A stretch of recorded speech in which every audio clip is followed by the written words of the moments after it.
Hi, welcome to SBR Sports Picks. Welcome to the Odds Couple Sports Betting Show for Wednesday, August 24th. I'm Peter Loshak. His name is Mike Brenner. Mike Brenner, we're starting off the show today with the regular segment with Doug Upstone, top underdogs and false favorites. This has been a very successful show going back a bunch of years. Yes. I'm a little bit annoyed at myself that I didn't keep track of his record for all those years. I wasn't expecting it to be such a great. I wasn't expecting it to be such a successful Shame on show. you, Pistol Pete. Yeah, but he's really been doing it, and everyone who was a regular viewer all these years caught on without having an actual record to quote every show. Doug Upstone, thanks for being back with us.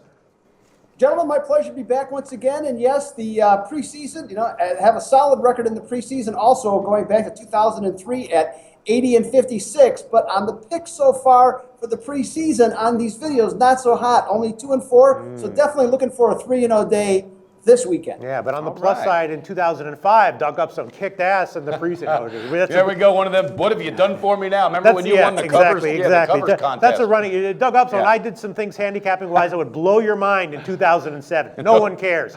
We only care what you can do for us today and what you did yesterday a little bit. All right, Doug Upstone, but we've got, we trust you long-term. I'm just kidding around. Your reputation in this industry is second to none, and you've proven it in this specific segment over the years. So I guess without further ado, let's find out his top underdogs and false faves for NFL preseason week 3. Doug Upstone, number 1. Let's go with a false favorite, and we're going to go against New Orleans in this case. Ooh. Now, Pittsburgh and New Orleans are both 0-2. Neither has looked very good, and you can certainly make the case that Pittsburgh has looked worse because they lost both their games at home, whereas New Orleans actually lost theirs on the road. Now, the site is going to be in New Orleans, but I think Ben Roethlisberger, who's going to play in this game, is going to be a little more prepared. I think they're the better overall team. I think they got a deeper roster. Now, I'm seeing the lines anywhere from -1 initially, and I'm seeing a couple of -2s now. But when I wrote the article for this in particular, the one thing I had was at -1. And what I found is that teams that are at -1 in the preseason and they're going against the home team, the home team is only 7-20 against the spread in that spot. That's why, to me, New Orleans is a false favorite. Well, that's interesting. I think I can jump in right here. My initial lean on this game was to New Orleans, Mike Brenner. Yes. I don't know how you were thinking. No, I know. I was staying off it, but I remember you were talking about a lean with that. Pittsburgh's backups have been particularly ineffective in these past. But, certainly I like that stat you quoted there, Doug Upstone. What's your second false favorite or top dog for week 3 NFL preseason? We're going to go with Buffalo as a top dog in this situation going to Washington. Now, a lot of times when you look at the numbers in the preseason, you kind of take them with a grain of salt a little bit because they don't mean as much as what they mean in the regular season. But this one stands out to me. Buffalo is plus 137 in total yards differential, and Washington is minus 74. So we're talking over 200 yards of difference for two teams that are 1-1 so far in the preseason. I like the idea of taking the points here. And the other thing that I found is that when teams like Washington allowed 3 points or less in their last game going against a team that won by 14 or more, the home team in this case, Washington, is 4-23 against the spread. I think all the value is with Buffalo in this spot. Wow. This is what I was leaning towards as well. That's a breakdown right there, baby. I was leaning towards a Buffalo strong, much stronger on a teaser side. I had them circled as one of my big teaser plays for this week.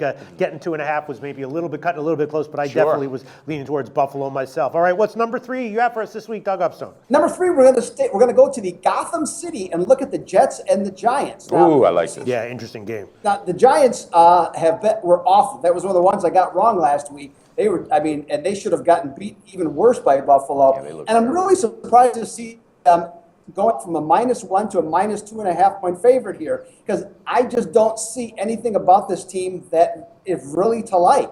Where their weaknesses particularly is the offensive line. They got some real holes. Buffalo just beat the crap out of them last week in that part of the game, and the Jets certainly have that capability on both sides of the line of scrimmage to control it. The Jets have also, in these preseason games, again, they don't mean a lot, but the Jets are 16-7 straight up and 16-1 against the spread against the Giants. Now, if Tom Coughlin was here, maybe, I'd like the Giants in this spot because he'd maybe get the troops a little bit more fired up and ready to go. But I'm just not seeing it here. I think the Jets are going to win this game outright. You know, that's a great breakdown, Doug. And also, Bryce Petty looked fantastic. And I got a feeling he's going to be getting a little more playing time because I think the Geno Smith experiment is over. I don't think it worked. And I love that breakdown. If Coughlin was there, you're damn straight he would have these guys fired up and ready. But you got a whole new administration in town. And that offense, which has two of the most just absolute hottest weapons in wide receiver, they may not be able to enjoy the year they could have because that offensive line has definitely got the holes, my man. Yeah, so the Giants look terrible in the preseason so far. They opened as a small favorite. Now they've gotten bet up to a bigger favorite. So I'm going to be on the Giants here, although I can't tell you from what perspective. I can't tell you how they're going to get it done. But definitely my lean here would be to the Giants, -2.5. We'll see where this line closes. 3 interesting picks from Doug Upstone. Mike Brenner, you have anything to say or before we let him go? I'm a big Doug fan. I'm looking forward. It's going to be my first full year with Doug working with him, and I'm looking forward to it because I've been a fan from the past. So, Doug, I can't wait. Let's cash them tickets. You got it, my friends. Go to SBRodds.com. Browse, compare, and shop live odds available at top online sportsbooks.